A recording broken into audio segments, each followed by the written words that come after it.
Erica pumayag na ulit na magpa-vlog, iyan ang ating bibigyan ng maikling reaction video. Hiling ko lang natapusin ang panunood nito para malaman ang nilalaman nito at kung bago ka pa lang sa munting channel na ito paki-subscribe para lagi kang updated sa aking channel. At huwag natin kalimutan suportahan ang ama ng Kalingap na si Val Santos Matubang at si Kalingap Rab. Isang mapagpalang araw sa inyong lahat mga Kalingap. Erica nagpasya na itong magpa-vlog ngunit hindi sa Team Kalingap. Ito ay nagpapa-vlog ngunit hawak ito ng ibang vlogger.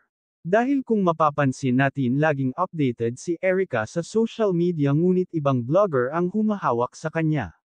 Kung matatandaan natin na nang-quit siya sa Kalingap dahil gusto nga niya mag-focus ng pag-aaral dahil ang kinukuha nga niyang kurso ay nursing kaya kailangan talaga ang paspusang pag-aaral dahil ang kurso na kinuha ni Erica ay kailangan maging matalino.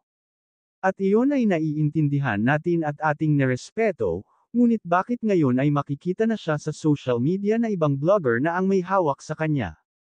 At may balita pa na nakabili na itong sariling lupa at ngayon ay pinapatayuan na ng sarili niyang bahay. Baka gusto talaga ni Erica na umalis na sa Kalingap at may kausap na ito na ibang vlogger. Kasi kung totoo na busy siya sa pag-aaral bakit nagpa-vlog siya sa iba?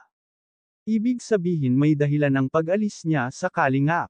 Ang pagka-busy lang sa pag-aaral ang kanyang dinadahilan. At kung iisipin natin ng mabuti kung hindi dahil sa Kalingap hindi siya makikilala at hindi aayos ang buhay niya, kaya hindi maiwasan ng mga viewers at netizen ang mag-isip kung bakit bigla siyang nag-quit sa Kalingap dahil maraming viewers ang nag-aabang sa pagbabalik ni Erica. Mga ka-viewers, ano ang masasabi ninyo?